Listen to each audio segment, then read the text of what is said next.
ah, apa tadi ya? Tema dengan Pak Wartawan.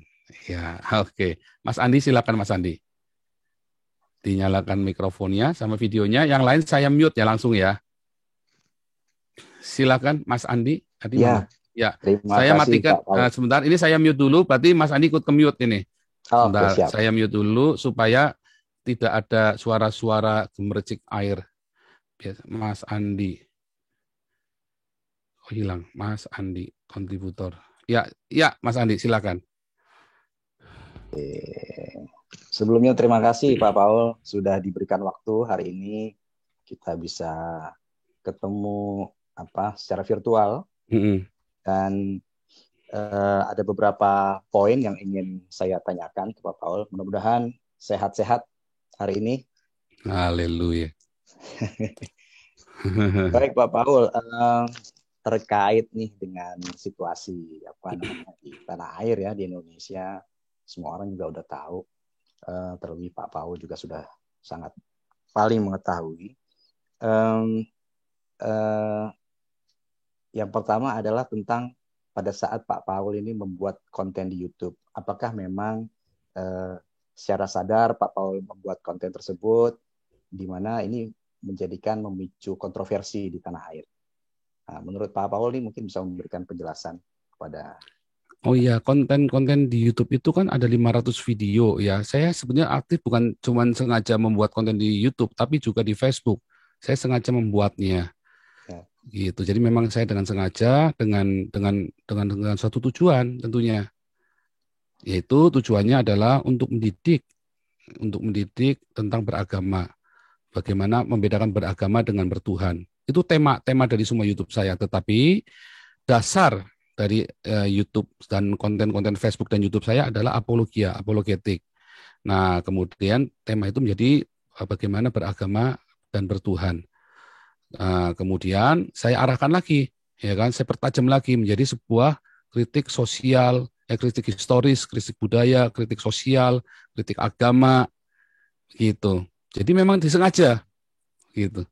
Berarti dengan sadar ya Pak Paul Iya, ya, dengan sadar ya. iya, dan memang beberapa ada yang saya persiapkan khusus, beberapa ada yang kita teman-teman di sini berkontribusi sharing gitu ya. Ya, ya. Tentu saya menjadi hostnya yang menjadi koordinator dan hostnya di seperti Bapak lihat sekarang ada 99 sampai 100 selalu penuh ya. Betul, betul. 99 100% selalu penuh begini. Dan viewernya saya nggak tahu sekarang sudah berapa. Teman-teman jangan lupa di like, awas kalau nggak di like saya jadikan Anda DPO Interpol. Ya, silakan. Oke, kemudian Pak Paul, ini kan di di tanah air ini sedang ramai dari beberapa saat yang lalu dan juga memang sekarang Pak Paul jadi DPO ya. Iya. Eh, Kira-kira apa sih sekarang ini yang Pak Paul rasakan dengan status Pak Paul sebagai DPO? Ya, yang dirasakan biasa-biasa saja. Kemarin juga ditanya, Mas, ini kita ya Mas, jangan serius ya Mas. Saya kalau serius tertekan saya Mas. Serius. Kalau serius saya tertekan takut tuh Siap, siap. kayak diinterogasi. Jadi saya tak bikin agak rileks gitu. Nanti bukan saya Boleh, boleh, menghina boleh, boleh. panjenengan, tapi Boleh, maksud boleh, saya boleh. supaya rileks. Jadi teman-teman bisa ini. Ya, jadi memang rasanya biasa-biasa aja karena kan memang kita dengan sengaja membuatnya dan kita rapikan beberapa dan Mhm. seperti Mas tahu saya kan juga pernah kuliah marketing, tinggal hampir tesis selesai, ya kan? Itu Hmm. sudah viralkan juga kan? Kalian semua kan sudah nyelidikin semua masa lalu saya kan? Nah, jadi dan saya dan itu semua saya terapkan semua ilmu-ilmu itu di dalam eh, di dalam YouTube YouTube saya. Hmm. Sehingga memang eh, itu kita rapikan, kita siapkan semua dengan sebuah tujuan tentunya. Iya, iya. Ngomong-ngomong nih, Pak Paul, em, saat ini kalau saya boleh tanya, mohon maaf. Em, Mungkin tapi pasti mungkin nggak akan dijawab juga sih, karena kemarin waktu saya nonton hasil interview dengan Jawa Pos juga Iya, iya, sudah tentang iya. posisi apakah di Jerman atau lebih lebih lebih detailnya lagi di kota di mana di background saya itu Pak Paul. itu kan dekatnya Museum Berlin itu kan. Betul, betul, betul. Heeh. Akhirnya lagi mancur gitu. Heeh. Itu salam buat ini ya, buat Angela Merkel. Ya, Itu kan kantornya di belakang situ, dekat-dekat situ toh. betul, Angela betul, betul, Merkel itu. betul, betul. Hmm. Eh, Gini Pak Paul, Pak Paul ke Jerman itu tahun 2018 kan ya? Kalau saya Iya. melihat informasi, Heeh. membaca. Kemudian ada yang mengatakan Pak Paul itu datang ke Jerman sebagai apa sih Ausbildung ya, Mm-mm. vokasi gitu. Mungkin bisa kita saling cerita lah. Mm. Sebetulnya itu nggak boleh cerita karena gini, kemarin tuh si siapa ya, Denny Siregar. Itu bodoh Hmm. sekali Denny Siregar. Oh, Paul mau cari suaka. Itu salah ya. Hati-hati kamu ngomong-ngomong begitu, Denny Siregar. Karena itu begini loh. Ini bukan ancaman. Maksudnya hati-hati, benar-benar hati-hati. Kalau Anda ulang-ulang itu terus, nanti akan terpikir dalam orang-orang Indonesia, ya. Oh, kalau gitu gua tak bikin ribut, lalu caw ke Eropa. Hati-hati loh. Itu jangan jangan sampai di framing kayak gitu. Nanti orang-orang akan ikut. Karena sudah ada yang WhatsApp ke saya. Ya. Oh, Pak, tolong kasih tahu Pak, ininya Pak, tipsnya. Loh, saya kaget. Kamu tahu dari mana? Iya, ini terus dikasih Denny Siregar itu kan. Nah, terus saya baru tahu tuh kalau Denny Siregar itu membahas saya, tapi saya ajak ketemu nggak mau. Katanya alasannya banyak. Ya intinya dia takut sama saya karena saya nabi kan. Beliau kan bukan nabi. Nah, terus apa namanya? Siapa lagi kemarin yang ngomong ya? Paiman. Paiman. Kompas TV siapa itu? Paiman ya. Waktu ngomong Pak Ugro Aiman. Suseno. Aiman ya, Aiman. Oh itu modus itu. Oh hati-hati. Itu nanti akan ditiru beneran. Nanti bikin ulah di Indonesia. Terus lalu kamu ke sini gara-gara kalian yang ngajarin. Nah, itu tuh hati-hati ngucapkan itu. Makanya saya nggak mau membahas itu, Pak, dari kemarin, Pak. Oh iya, nanti kalau diruwetin nanti gara-gara saya lagi. Padahal yang ngajarin siapa? Jenis Siregar sama Pak Aiman. Lo hati-hati ngajarin begitu ke orang. Jadi jangan tanya saya. Nanti kalau saya cerita, satu nanti di sini ada orang yang merasa privasinya diganggu. Kedua, juga saya melanggar kode etik teman-teman saya yang profesional ini. Yang ketiga, nanti akan terjadi wabah itu supaya bisa dapat perlindungan. Oh, hati-hati. Jadi jangan di stop pembicaraan ke situ, Pak. Saya tidak mau. Oke, Gitu. oke. Baik. Pak, ini terkait dengan status kewarganegaraan Bapak. Kan saya sempat konfirmasi dengan KBRI ya di Jerman. Dan saya sempat juga memberitakan dari Jerman bahwa memang status kewarganegaraan Bapak ini sebetulnya masih WNI karena paspor WNI Bapak masih berlaku. Dan tapi memang belum ada pengembalian paspor dari pihak imigrasi Jerman, Ausländerbehörde, ya, dan juga belum ada konfirmasi surat dari pihak keimigrasian Jerman, sehingga memang ini belum bisa dipastikan juga bahwa Bapak kewarganegaraannya telah berpindah. Gitu. Sejauh ini Pak Paul mungkin bisa cerita ke saya. Ya, Eropa itu mengizinkan double kewarganegaraan. Jadi tidak harus mengembalikan paspor, Pak. Nah, tapi saya secara lisan kan saya sudah bilang bolak-balik, saya sudah melepaskan kewarganegaraan saya. Begitu, Pak. Hanya kan kalau saya ke sana-sana, saya lagi dicari ke sana-sana, nanti ditangkap kan wilayah hukum. Saya masuk mobilnya duta besar aja kan nggak boleh, Pak. Langsung ditangkap saya, Pak. Kalau masuk mobil duta besar itu berarti wilayah hukum Indonesia, toh. Iya. Makanya saya nggak boleh ke sana pokoknya. Oke. Berarti Bapak masih berada di wilayah Eropa ya Pak, Uni Eropa Iya, ya Pak ya. iya, pokoknya di Eropa membolehkan double kewarganegaraan. Jadi tidak harus selalu mengembalikan paspor itu. Itu. Kalau Indonesia kan nggak boleh. Jadi teorinya Indonesia jangan terus diterapkan ke Eropa, nggak bisa dong. Oh harus balikin paspor. Kalau di Indonesia memang setahu saya ini ya, warga negara Indonesia masih boleh anak yang lahir di Jerman kalau kita bicara Jerman sampai dengan usia 18 tahun masih boleh nanti setelah memilih. 23 tahun memilih. Ya, tapi kan tetap harus memilih. Betul. Kewarganegaraan baru otomatis membatalkan kewarganegaraan yang lama kalau di Indonesia toh. Betul. Nah itu, saya pakai hukum itu saja. Iya, iya, iya, iya. Terus Pak, Bapak ini kan sering apa namanya istilahnya khotbah ya Pak di YouTube di kanal ini. Ya, Kemudian Bapak juga sebagai pastor disebutnya. ya, Eh, bisa sharing informasi Kak Pak? Apa namanya? Apakah memang Bapak ada background agama sebelumnya, teologi, belajar ya, di mana saat masih sekolah dulu? ya. Saya tahun 99 ditahbiskan menjadi hamba Tuhan di sebuah gereja. Saya tidak akan sebutkan, ya, dan mohon tidak disebutkan namanya di tempat publik karena saya sudah janji untuk tidak menyebutkannya. Kemudian saya sempat tinggalkan Tuhan dari 3 tahun, ya, antara 2009, 2012 atau 2010, 2013. Cuma yang saya ingat 2013 itu saya berjumpa dengan Tuhan Yesus secara spiritual, ya, dan kemudian saya sudah keluar dari sinode saya yang lama. Ya, saya mengundurkan diri waktu itu karena saya sombong, saya begitu arogan dan begitu pahitnya saya. Hmm. Kecewaan yang, ya, karena orang sombong kan mudah kecewa, Pak, ya kan. Jadi itu kesalahan saya intinya, kesalahan saya sendiri, kesombongan saya sehingga saya jatuh di dalam dosa dan saya banyak melakukan kejahatan, melakukan banyak sekali kerugian terhadap orang lain. Dan 2013 saya mulai berjumpa dengan Tuhan Yesus dan saya memulai pertobatan saya yang baru 2015 akhir, ya.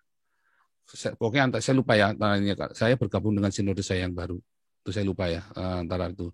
Dan saya ditahbiskan menjadi ini juga menjadi hamba Tuhan juga, ya. Kalau kita bilangnya pastor, ya. Kalau di tempat kami intinya pastor bukan pendeta, Pak. Karena nggak alkitabiah kalau pendeta. Kalau pastor itu kan gembala.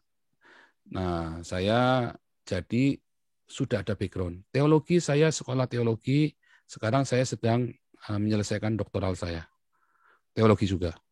Master teologi sudah selesai, dan saya sedang selesaikan doktoral teologi saya. Di tempat Di yang Jerman, Pak. dirahasiakan. Tertawa In jahat. Tolong Deutschland dikutip oder wo? tertawa jahatnya, Pak. Iya. Bisa aja nih Pak Paul. Itu tertawa jahat lagi jadi ikon, Pak. Tersenyum jahat sama tertawa jahat. Iya, hadapi kehidupan itu kita tersenyum jahat. Maksudnya kita itu tersenyum, walaupun getir kita tersenyum. Nah, kita tertawa jahat itu menertawakan diri sendiri. Kan harusnya begitu toh. Semua dianggap serius, ya, pertumpahan darah terus, Pak. Nah, itulah Indonesia. Karena kurang bercanda, Pak. Orang Indonesia itu kurang guyon, Pak. Iya, oke, silakan, Pak. Bapak apa namanya sejauh ini ada komunikasi nggak Pak dengan KBRI atau KJRI? Enggak, Pak. Sebelum-sebelumnya Pak, saat masih Nggak baru pernah. datang, Nggak pernah. nggak ada, ya. Tidak ada Jadi memang satupun pada yang saat saya... Bapak datang ke Jerman juga memang tidak melakukan lapor diri gitu Pak, ya. Enggak. Oke. Dulu waktu baru datang di kota apa Pak? Kalau saya boleh tahu nih. Ya, pokoknya dirahasiakan semuanya. Pokoknya mengenai lokasi dirahasiakan karena nanti saya nyalain itu sudah ini, Pak, sudah teman-teman dari ini sudah ngomong jangan, supaya masuknya ke topik yang lain, yang inti saja, yang jadi masalah. Kalau masalah lokasi itu nanti biar teman-teman di Polri yang bertugas, tapi mereka sudah pinter, Pak. Mereka sudah tahu saya di mana, Pak. Mereka sudah tahu kan, kerasa twing ya, kan, ya kan, radar melacak radar kan, Pak. Nah, sudah berasa, mereka tahu. Baik Pak. Pak Paul, ini apa ya, terkait dengan kontroversi beberapa hari yang lalu yang muncul akibat dari YouTube Bapak itu, yang dianggap menyakitkan baik itu umat Islam, Muslim, maupun juga umat Kristen sendiri Pak di Indonesia. Nah, Bapak di apa ya, dibully lah. Nah, mungkin Bapak ingin ada pembelaan atau apa yang ingin Bapak sampaikan? Satu, saya tidak merasa dibully sih, Pak. Karena saya sudah berdamai dengan diri sendiri, kecuali masalah gendut itu tadi. Saya memang stres, Pak. Selama di Eropa, berat badan saya, kemarin saya sudah 6 pack, waktu di Indonesia sampai sini saya 1 pack lagi. Jadi saya cukup terganggu dengan kata gendut memang.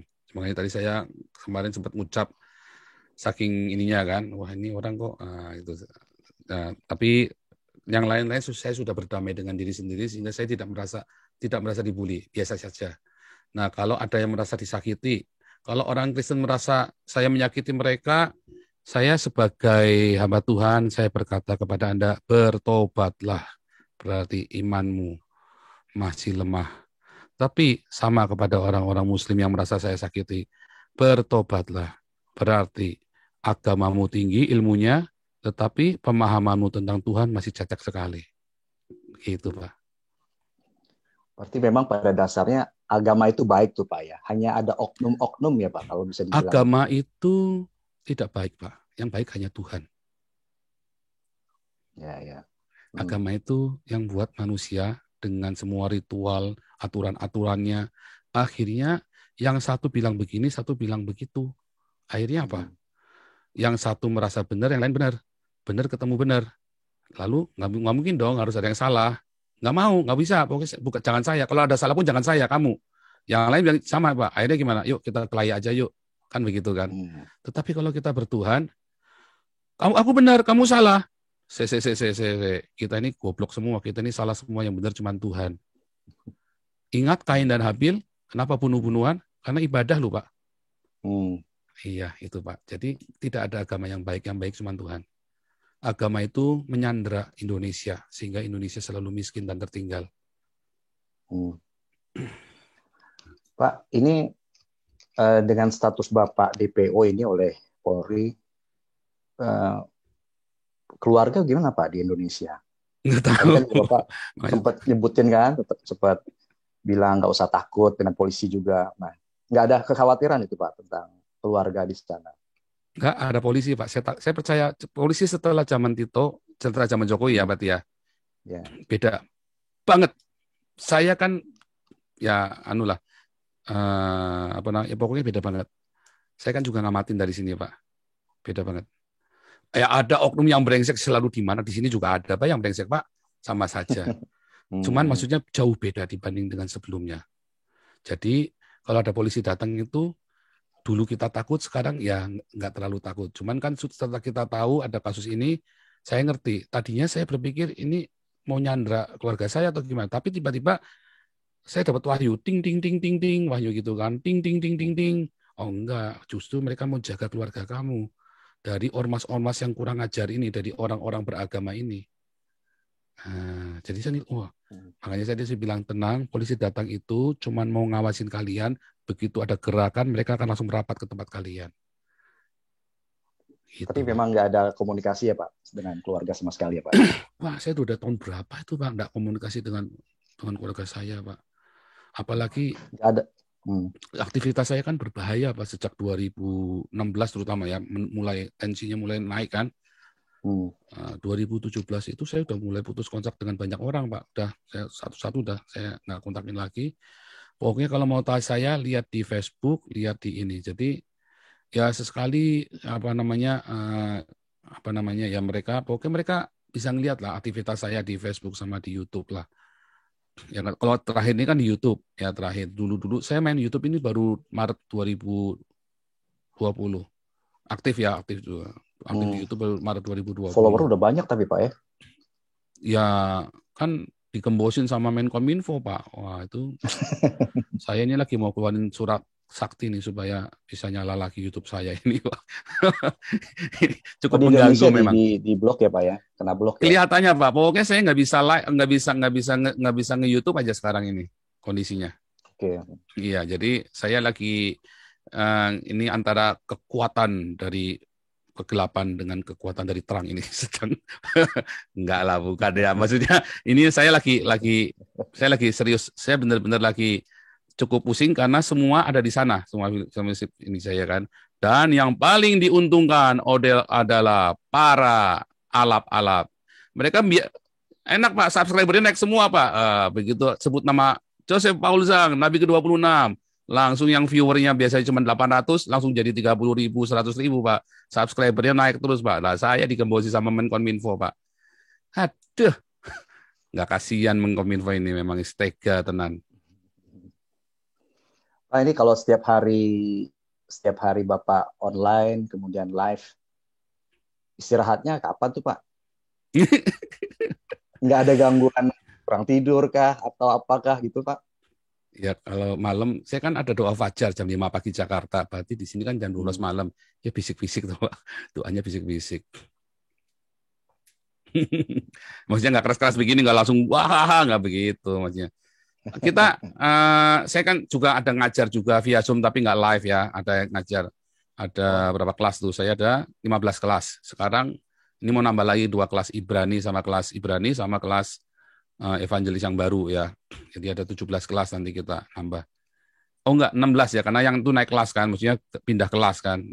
Jadi 16 kelas, jadi awal Juni ini, awal Mei sama Juni. Itu hmm. nggak live di YouTube, tapi yang live di YouTube itu ya yang gini nih. Kita nge-live ini nanti sampai malam Pak, sampai jam 1 pagi biasanya Pak. Iya makanya nggak ada gangguan tidur Heeh. itu Pak. Pak, kalau saya perhatikan, Tidur saya lihat beberapa hari ini online terus, nggak berhenti berhenti gitu Pak. kan tidur jam misalnya di sini selesai kita jam 2 saya tidur. Nanti jam 8 jam 9 saya bangun. Terus saya mulai Hmm. ke kantor, ke yayasan tempat saya mengajar juga kan. Terus Ya, terus ya, pulang saya mulai nge-Zoom gitu. Itu rutinitasnya kita begitu aja. ya, ya, ya.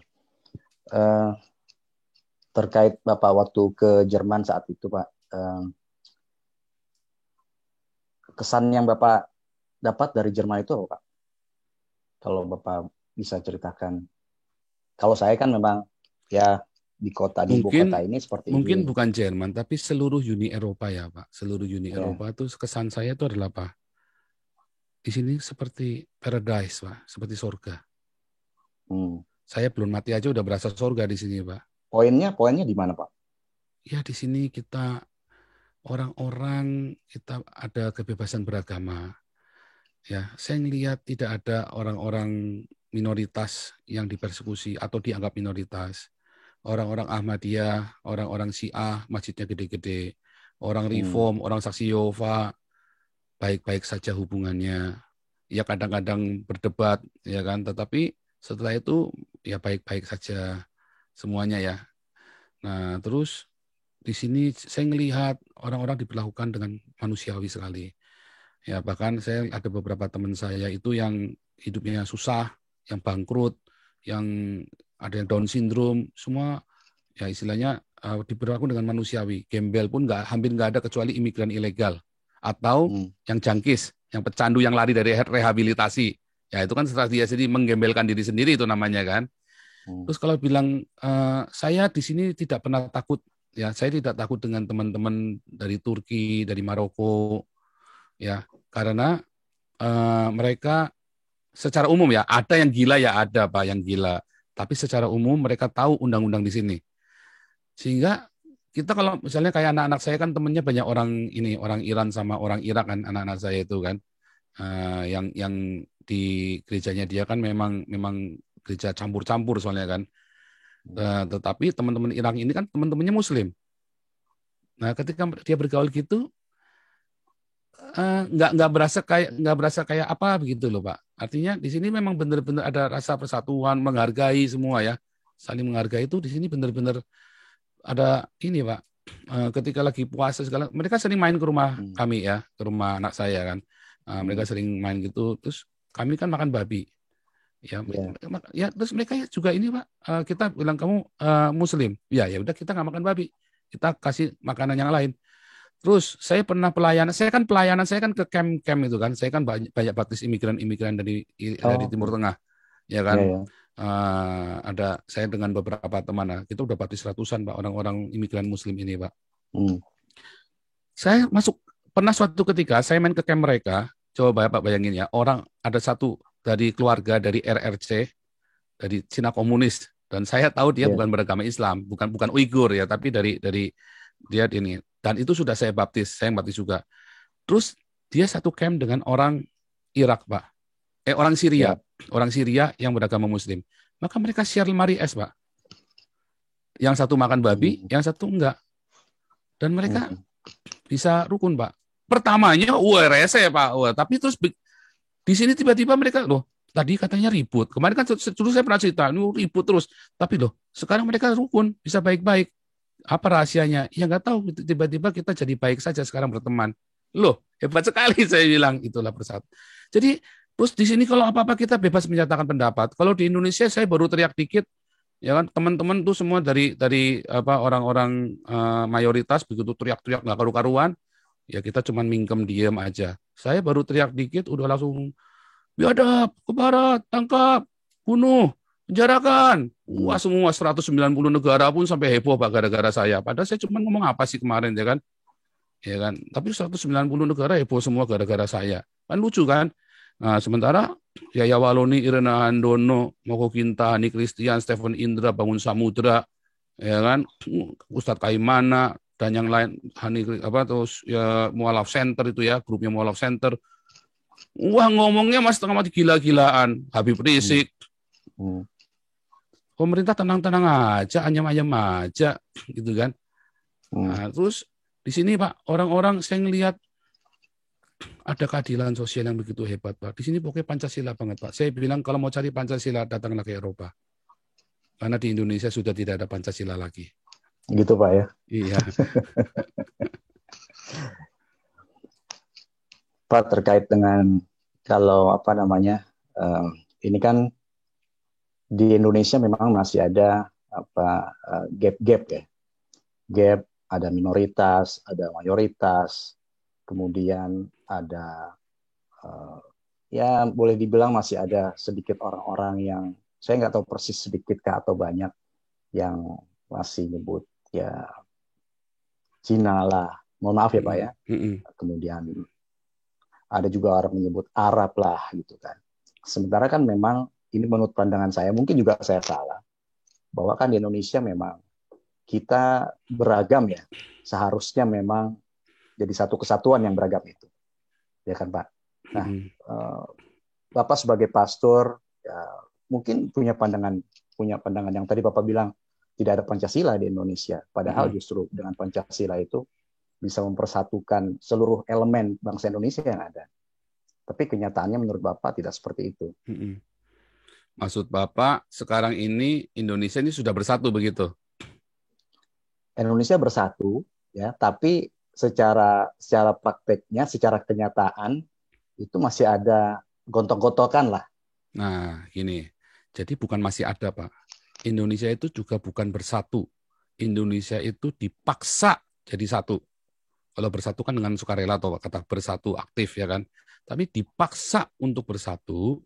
Kenapa? Oleh mayoritas. Selama kamu baik-baik diam-diam, saya tutup gerejamu, kamu diam. Saya bakar gerejamu, kamu diam. Saya bom gerejamu, saya diam. Saya tangkepin pendeta-pendetamu. Saya tangkepin orang-orang yang kritik Kristen, yang menghujat Kristen, kamu diam. Ya, kita bersatu. Begitu ada Nabi ke-26, ke barat biadab, 190 negara kerahkan. Kan begitu, Pak. Apakah itu bersatu? Sebenarnya ada nggak yang seperti saya? Bapak coba lihat semua YouTube saya yang lain yang terakhir-terakhir. Mereka semua bersorak-sorai, Pak. Akhirnya ada yang teriak. Udah gue tunggu lama-lama seumur hidup kagak ada yang teriak. Akhirnya ada yang teriak juga. Ya kan? Biarpun saya disalib juga kan. Entah nasib saya nanti bulan depan kayak apa kan saya juga nggak tahu kan. Yang penting saya sudah teriak, Pak. Coba saya teriaknya di Indonesia. Baru nulis kayak Apolinaris Darmawan, udah masuk penjara. Baru nulis tuh, Pak. Baru nulis tuh, apalagi teriaknya kayak saya. Toanya udah ngelebihin toanya masjid se-Indonesia. Ya kan, kerasnya kan. Wah. Tapi kalau saya di Eropa, saya tadi cek bolak-balik nggak ada Intel di depan, Pak. Aman-aman aja, nggak ada FUI di depan. Saya sekarang masih ngesup sama Bapak lagi, ya kan. Masih enak-enakan begini, kita rukun-rukun aja. Bapak sama saya di sini bisa rukun ya, Pak. Kalau di Indonesia belum tentu bisa rukun loh, Pak. Di sini kita bisa rukun, heran saya. Saya dengan siapa saja di sini bisa rukun semua, Pak. Heran, Pak. Ya. Karena nggak tahu kenapa, karena ada kebebasan berpikir, kebebasan berbicara. Yang tidak boleh di sini adalah membunuh dan mengancam orang seperti kemarin yang di TV One Pak Nasrullah apa siapa. Kalau si Pak itu Nabi ke-26 ada di sini, gua cungkil itu matanya. Ah, di sini nggak boleh tuh Pak ngomong begitu tuh Pak. Ya kan, terus ada yang bilang si siapa itu novel, siapa itu yang FPI itu yang 212. Paul itu kalau di dalam Islam harus dibunuh. Nah, di sini nggak boleh tuh Pak. Itu hate speech. Di sini tuh. Kalau saya hate speech nggak? Enggak. Lalu kalau ditanya hate speech-nya saya di mana? Nggak ada. Yang membuat hate speech, oh tapi kan terjadi kebencian. Loh, Yang menimbulkan kebencian bukan saya, tapi Metro TV, TV One, sama Kompas TV yang mempublikasikan siaran saya tanpa izin dan ngutip-ngutip tanpa izin dan cuma sepotong pula. Coba kalau Bapak lihat punya Jawa Pos, lihat komentarnya di bawahnya. Wih, indah sekali, Pak. Semua komentar di Jawa Pos videonya itu indah semua, Pak. Karena dia tampilkan dengan lengkap. Itulah yang saya sampaikan.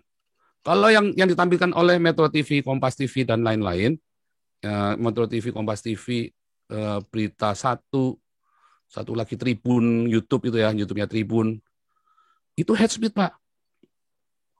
Jadi siapa yang membuat hate speech? Wartawan, Pak. Bukan saya. Jawa Pos, Bapak lihat bawahnya. Wih, indah semua, Pak, komentarnya, Pak. 1-2 ada yang kurang ajar memang. Tapi yang lain semua, akhirnya ada yang berani bersuara. Akhirnya komentarnya bagus-bagus. Bapak coba lihat komentar-komentar dari kemarin di sini. Cuma satu aja yang ketakutan tahun 98 terjadi. Yang lain semua, Pak, kita butuh orang-orang seperti Bapak lebih banyak lagi. Oh, ayo, bagaimana? Apa itu hate speech? Bukan, Pak. Tetapi wartawan yang membuat jadi hate speech. Jadi kalau nanti Indonesia terjadi kerusuhan, itu bukan karena Nabi ke-26, tetapi karena wartawan. Kalau sampai ada kerusuhan gara-gara omongan saya kemarin. Karena kalau wartawan tidak memviralkan, atau wartawan mengutipnya seperti Jawa Pos, saya jamin, ketokan kepala saya, Pak, nggak akan ada kerusuhan. Justru akan bersatu, Pak. Wah, sadar, wah ternyata selama ini minoritas tidak pernah dikasih suara. Baru ada yang ngasih suara nih, sekarang nih si Nabi ke-26. Kan begitu, Pak. Ya, makanya Pak, kemarin kita email-emailan, saya pengen langsung nih melalui Zoom dengan Bapak. Tapi ya seperti yang sudah saya sampaikan di email sebelumnya, ya, saya koordinasi dengan redaksi, sayangnya belum bisa disiarkan secara live. Tapi artinya ini semua apa yang kita bicarakan hari ini akan saya sampaikan semua ke redaksi dan saya rekam di sini. Itu sesuai dengan izin yang sudah Bapak sampaikan ke saya per email, Pak. Pak Paul, ini terkait ancaman-ancaman. Saya kan juga baca di YouTube-nya Bapak ada ancaman-ancaman. Sejauh mana sih Pak ancaman itu menurut mengganggu pikiran Bapak nggak, mengganggu keluarga misalnya? Tentunya ini mungkin saya salah, mohon maaf. Pasti kan ada rasa khawatir atau apa. Dan kemudian apakah memang pihak keamanan Jerman juga merespon hal ini untuk melindungi Bapak?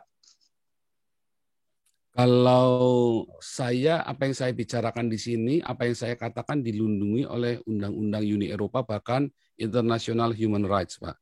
Jadi saya sendiri aman dan keluarga saya kan ada Polri, Pak. Keluarga saya juga aman, Pak. Kan saya sudah bilang setelah zaman Pak Tito, Pak Jokowi ini dan jauh banget.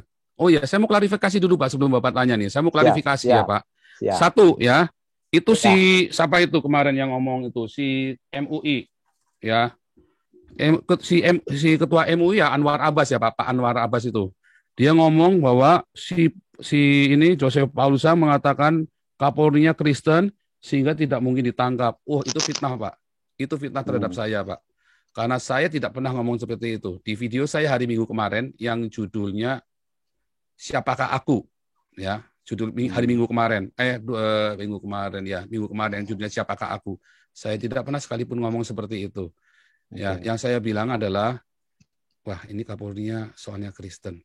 Dan di video-video di hari-hari selanjutnya saya bilang, ini Kristen justru mengerikan saya. Itu yang membuat saya takut. Karena kalau Bapak lihat ya, orang-orang Kristen yang berdedikasi itu mengerikan Bapak. Dia tidak pandang sesama Kristen begitu, wah sama-sama Kristen, kamu dianggap melanggar hukum. Oh, dikejar benar, Pak. Tekadnya malah berdobel-dobel, Pak. Itu yang membuat saya ngeri. Saya tidak tahu seberapa cerobohnya saya. Ya toh? Sekarang saya masih bisa nge-zoom begini. Tapi kan saya nggak tahu seberapa cerobohnya saya dan seberapa cerdiknya tim ini, Pak. Mereka sudah tahu kok saya ada di mana kok sekarang ini. Sekarang ini apalagi sudah tahu lah itu mereka sekolahnya juga tinggi Pak, ya kan? Juga mereka pengalamannya juga dan mereka rame-rame begitu. Nggak mungkin lah nggak tahu saya di mana. Mereka hanya mencari bukti dan kepastian supaya tidak melanggar hukum Uni Eropa. Yang sekarang mereka butuhkan adalah pelindungan hukum, mereka bertindak di sini. Dan itu makanya saya tidak boleh ngomong salah Pak di sini Pak. Itu. Terus kedua saya mau komplain. Katanya saya menantang Polri. Oh, saya tidak pernah menantang Polri. Saya menantang umat Islam yang bisa melaporkan saya. Kenapa? Saya sudah diancam bolak-balik, Pak. Dari 2015, 2016, 2017, saya diancam bolak-balik orang mau dibunuh sama orang Islam, Pak. Mereka ngomong lebih kejam dari saya. Saya cuma ngatain sedikit saja, bunuh halal. Saya print semua, Pak. Itu perkataan-perkataan itu saya print semua, diancam. Bahkan Haikal Hasan sudah nyampe ke rumah saya 2018. Kan dia ngaku sendiri kan. Dulu saya ngomong di sini, teman-teman nggak ada yang percaya. Sekarang Anda lihat sendiri, Haikal Hasan yang ngakuin kan, 2018 sudah nyampe rumah saya. Nah, akhirnya saya bilang, kenapa nggak ada yang laporin ke polisi? Ya karena saya sudah di sini, nggak bisa dilaporin kan. Makanya saya bilang, loh tiba-tiba bisa ada yang laporin PSI. Oh iya, karena dia punya akses. Kalau enggak, perkataan saya bukan hate speech. Kecuali wartawan membuatnya jadi hate speech. Jadilah saya penistaan agama. Tapi aslinya kan bukan. Aslinya saya adalah apologia dan suara kritik kenabian. Boleh nggak? Boleh. Karena saya tidak pernah membenci orang Islam. Saya selalu menghimbau, kasih makan orang Islam. Kasih makan mereka. Kalau gereja tidak kasih makan mereka, nanti mereka dikasih makan sama Habib Rizik. Mereka bikin ulah. Dihasut, Pak. Orang yang lapar akan mudah dihasut. Perut yang kenyang tidak mudah dihasut. Saya suruh teman-teman, ayo kasih makan. Saya di sini. Tinggalkan gereja yang pakai jam Rolex. Tinggalkan gereja yang pakai mobil Alphard, yang pendetanya kaya-kaya. Yang pendetanya hedonisme.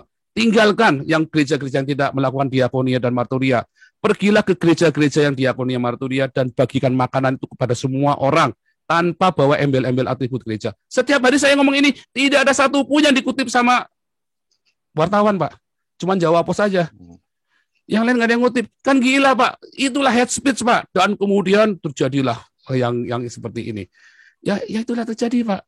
Nah, makanya kutiplah Indonesia ini, belajarlah mendengar seperti Shrek. Ya, saya kasih gambarnya Shrek kan kemarin kan, kupingnya panjang. Dengar yang benar, baru ngomong belakangan.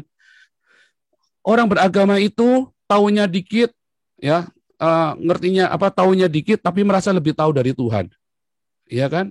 Loh, tahu cuma sepotong. Dia nggak tahu apakah saya membenci orang Islam. Nggak, saya suruh kasih makan orang Islam. Saya kasih makan. Kenapa? Kalau nggak dikasih makan, mereka dikasih makan sama Habib Rizik. Disuruh bikin aneh-aneh nanti. Disuruh bikin khilafah segala macam. Nah, ketika saya mau kasih. Jadi saya tidak pernah menantang Polri. Saya menantang umat Islam yang bisa ngelaporin saya. Dan saya tidak melakukan penistaan agama dan tidak melakukan penghujatan. Kalau si Husin Alwi Syihab itu bisa melaporkan saya, justru ketahuan bahwa dialah kadrun yang sesungguhnya. Dialah agen khilafah, antek khilafah. Ya kan? Karena dia berusaha mengacaukan. Dia sengaja. Itu ada pancingan. Saya kan cuma kasih pancingan doang. Kasih klik, kasih bait. Mereka makan umpannya kan. Sekarang kan kelihatan kebongkar semua. Mulai kelihatan tuh makan umpan saya. Terus kemudian teman-teman banyak memotong satu bagian saja tanpa investigasi. Sudah saya komplain tadi. Makanya saya minta hak jawab. Kemudian tadi ya, pers membuat kekacauan di Indonesia, bukan saya.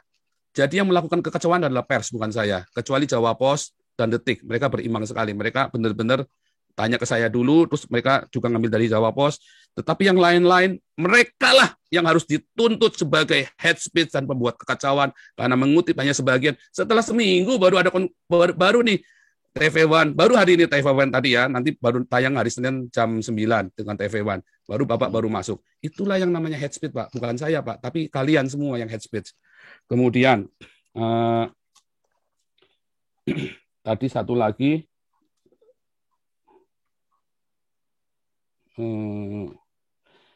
jangan sekali-kali cerita masalah suaka-suaka di tempat umum, Pak. Sebabnya itu orang-orang itu kacau sekali. Ya nanti semua orang akan mengcopy cara itu dan melakukannya di Indonesia lalu dia kabur. Itu bahaya sekali. Nggak boleh bilang itu. Itu kan sebenarnya kan apa ya? Masa nggak tahu sih itu rahasia negara? Ya kan?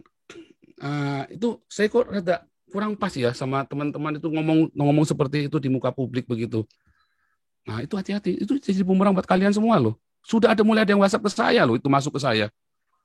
Diajarin tips-tipsnya, wah segala macam. Emang saya bikin begitu? Itu kenapa? Karena Denny Siregar yang menggiring. Salah Denny Siregar. Wah, ilmu makanya kenapa Denny Siregar nggak berani ngomong sama saya, ketemu sama saya? Malah dia membuat fitnah kan?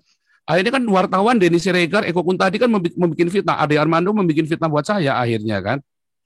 Gitu Pak. Oke Pak, silakan lanjut Pak. Ini sebelum Ya Pak, saya nggak mau ganggu lagi lama karena Ya, sudah 1 jam. Bapak takutnya ingin ya. ingin terus Tenang Pak, kita bicara sampai jam dengan 1 yang Pak. lain-lain. Sementara YouTube makin panas, sekarang live view-nya sudah Ya, 7.000 Pak. wih banyak sekali. Iya, saya kalau live selalu banyak Pak. Ya, ya, ya, ya. Iya. Ya mungkin ini penutup kalau Bapak ingin menyampaikan sesuatu hal, eh, kita berusaha berimbang, ya, Mm-mm. sesuai dengan apa yang saya sampaikan juga di email. Eh, Silahkan Bapak mau menyampaikan apa terkait dengan hal-hal yang kemarin sempat viral, terutama tentang tuduhan-tuduhan terhadap Bapak.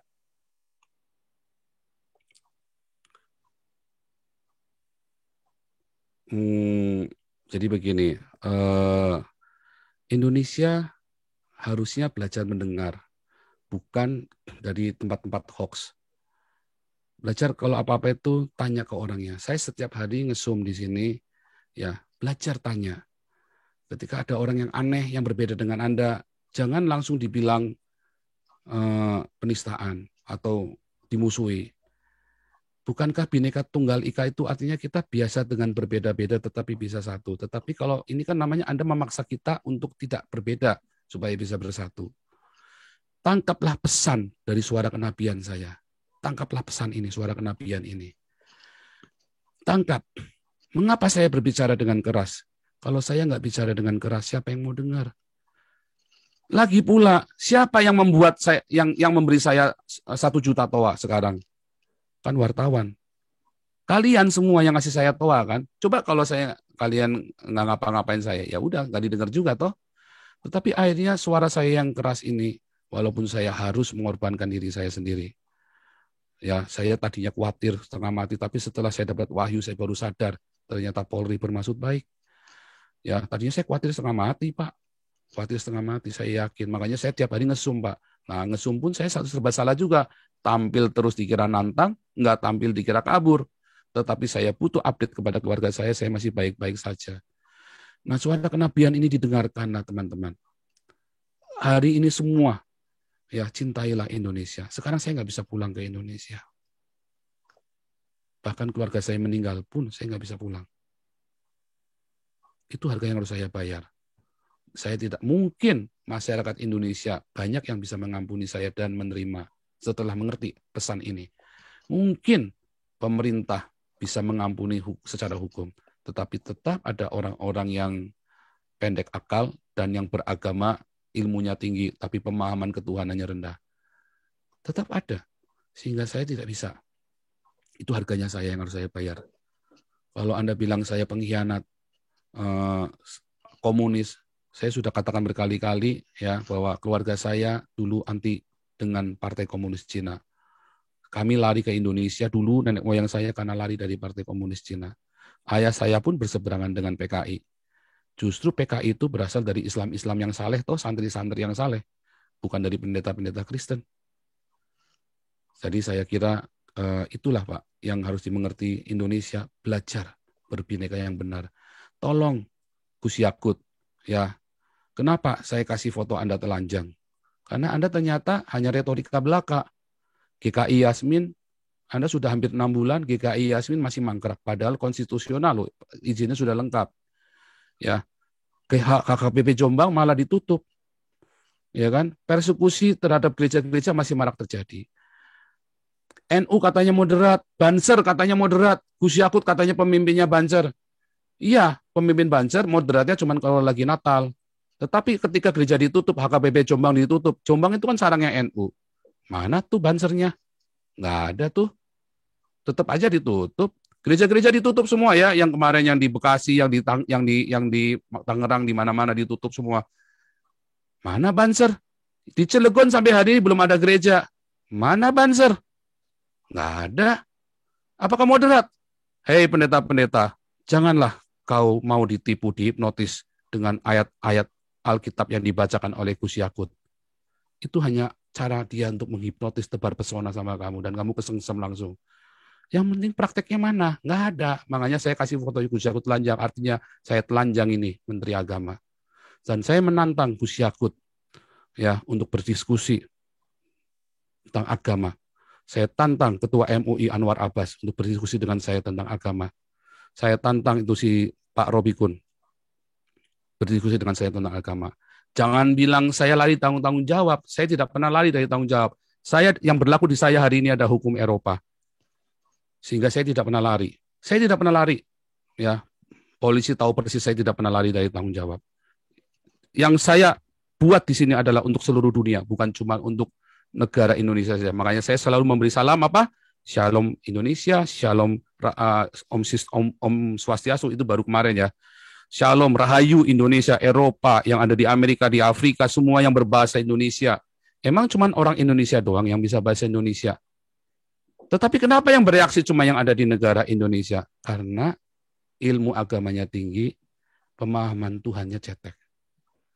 Jadi saya menantang Anda, Pak Robikun, Pak Anwar Abbas, dan Pak Gus Yakut, debat tentang agama dengan saya. Jangan menghindar. Belajar, ajari. Indonesia sudah berdiri sejak tahun 70, sudah 70 tahun lebih, sejak tahun 1945. Tetapi para ulama ini gagal mengajarkan Tuhan yang benar kepada umatnya. Artinya Pancasila gagal. Dan saya, Joseph Paul Zhang, Nabi ke-26, saya menggugat Pancasila dan menggugat Indonesia. Demikian, Pak. Oke, Pak Paul. Saya terima kasih waktunya hari ini dan sudah banyak Bapak bercerita, menjawab juga apa yang sudah saya tanyakan tadi. Mudah-mudahan sehat selalu Pak Paul.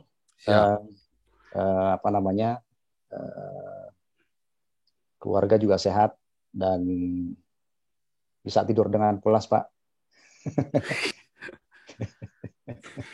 Kalau ya, haleluya. Baik Pak, gitu ya. Terima kasih buat Metro TV. Saya mohon pamit, Pak. Luar biasa buat Mas Andi Metro TV, luar biasa sekali. Semoga interview ini bisa jadi berkat buat Indonesia dan menenangkan semua rakyat Indonesia. Tuhan Yesus memberkati Pak Andi. Terima kasih, Pak. Ya, silakan. Oke, haleluya saudara-saudara.